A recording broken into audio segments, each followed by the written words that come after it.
नमस्कार, मैं सचिन। आप देख रहे हैं पंजाब केसरी टीवी। इस बार महाराष्ट्र के विधानसभा चुनाव जिन दिग्गजों का भविष्य तय करने वाले हैं उनमें से एक है राज ठाकरे।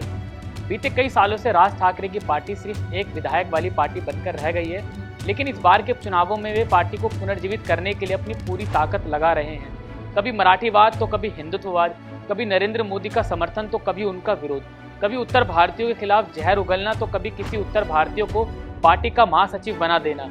राज ठाकरे को राजनीति कई विद्वानों के ज्ञान पर सवाल खड़े कर देती है, क्योंकि उनका पार्टी का इंजन अक्सर बदलता रहता है। आइए राज ठाकरे के जीवन के कई पहलुओं पर बात करते हैं और बताते हैं कि सब कुछ होने के बाद भी क्यों राज ठाकरे राजनीति में पिछड़ गए। 2003 में बाला साहेब ठाकरे के तीसरे बेटे उद्धव ठाकरे को उनका सियासी वारिस घोषित किया गया। महाबलेश्वर में हुए एक अधिवेशन के दौरान उद्धव ठाकरे की शिवसेना के कार्याध्यक्ष के तौर पर नियुक्ति हुई। कई लोगों के लिए चौंकाने वाला फैसला था, खासकर उन लोगों के लिए जो बाला साहेब के सियासी वारिस के रूप में राज ठाकरे को देख रहे थे। राज ठाकरे को बाला साहेब के सियासी वारिस के तौर पर देखना तर्कहीन ना था। राज ठाकरे न केवल बाला साहेब की तरह दिखते थे, बल्कि उनके व्यक्तित्व में बाला साहेब जैसी आक्रामकता थी। भाषण देने की शैली भी बिल्कुल बाला साहेब की तरह थी। अब सवाल है कि जब राज ठाकरे का जीवन इतना परिपूर्ण था तो वे राजनीति में ज्यादा कुछ क्यों नहीं कर पाए। आइए समझते हैं। राज ठाकरे के हाथों से फिसली राजनीतिक विरासत। बाला साहेब ठाकरे ने उन्हें शिवसेना के छात्र इकाई भारतीय विद्यार्थी सेना का अध्यक्ष बनाया। 90 के दशक के मध्य में उन्होंने मराठी युवाओं को रोजगार दिलाने के मकसद से शिव उद्योग सेना की शुरुआत की। पार्टी की इस नई इकाई की खातिर फंड जुटाने के लिए उन्होंने कुछ ऐसा किया जिससे सभी चौंक गए। उन्होंने पॉप स्टार माइकल जैक्सन को मुंबई के अंधेरी स्पोर्ट कॉम्प्लेक्स में शो आयोजित करने के लिए आमंत्रित किया।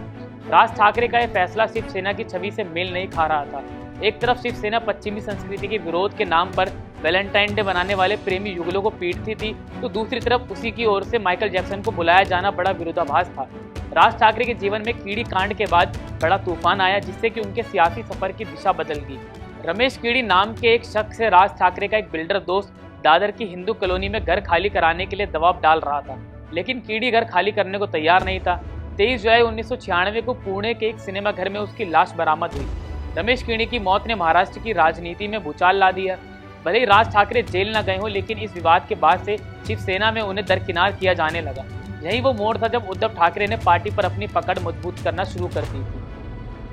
2003 में कार्याध्यक्ष नियुक्त होने के बाद पार्टी में उद्धव ठाकरे का दबदबा और बढ़ गया और इसी के साथ राज ठाकरे के साथ रिश्ते में आई कड़वाहट भी बढ़ गई।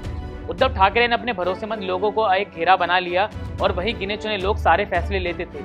राज ठाकरे की पार्टी में चलना बिल्कुल बंद हो गई, जिसके बाद 2005 में राज ठाकरे ने शिवसेना छोड़ दी और अगले साल उन्होंने अपनी नई पार्टी शुरू की, जिसका नाम था महाराष्ट्र नवनिर्माण सेना। हालांकि राज ठाकरे शिवसेना से तो अलग हो गए, लेकिन उन्होंने ऐलान किया कि बाला साहेब ठाकरे उनके आदर्श बने रहेंगे।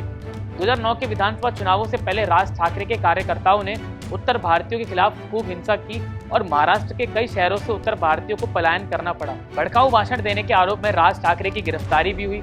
राज ठाकरे की पार्टी चर्चित हो गई और कई मराठी युवा उनके साथ हो लिए। महाराष्ट्र नवनिर्माण सेना की सदस्यता बढ़ने लगी और राज ठाकरे ने 2009 के विधानसभा चुनाव में उतरने का फैसला किया। इस चुनाव में उनकी पार्टी को 13 सीटें मिली। निश्चित तौर पर पहली बार में उनकी पार्टी का प्रदर्शन चौंकाने वाला था, लेकिन पिछले 5 सालों में खास तौर पर उनका ग्राफ धीरे धीरे नीचे गिरने लगा। 2014 के लोकसभा चुनाव में राज ठाकरे के सभी प्रत्याशियों की जमानत जब्त हो गई थी और धीरे धीरे उनके हाथों से राजनीतिक विरासत फिसलती चली गई। बहरहाल अब महाराष्ट्र की राजनीति में कुछ ही दिनों में जबरदस्त उबाल आने वाला है। महायुति और महाविकास आघाड़ी गठबंधन की आमने सामने की जोरदार लड़ाई में छोटे राजनीतिक दल जैसे महाराष्ट्र नवनिर्माण सेना भी कुछ जगहों पर पूरे दमखम के साथ चुनाव लड़ रही है। मनसे के प्रमुख राज ठाकरे के लिए इस बार का महाराष्ट्र का विधानसभा चुनाव करो या मरो का चुनाव है। महाराष्ट्र के मुद्दों की राजनीति करने के लिए पहचाने जाने वाले राज ठाकरे को अपनी पार्टी को जिंदा रखना है, क्योंकि पिछले कुछ चुनावों में मनसे का ग्राफ लगातार गिरता आया है। देश दुनिया की तमाम खबरें देखने के लिए देखते रहे पंजाब केसरी टीवी। नमस्कार। हमसे जुड़े रहने के लिए हमारे YouTube चैनल को सब्सक्राइब करें और नई वीडियो की नोटिफिकेशन के लिए बेल आइकॉन को दबाएं।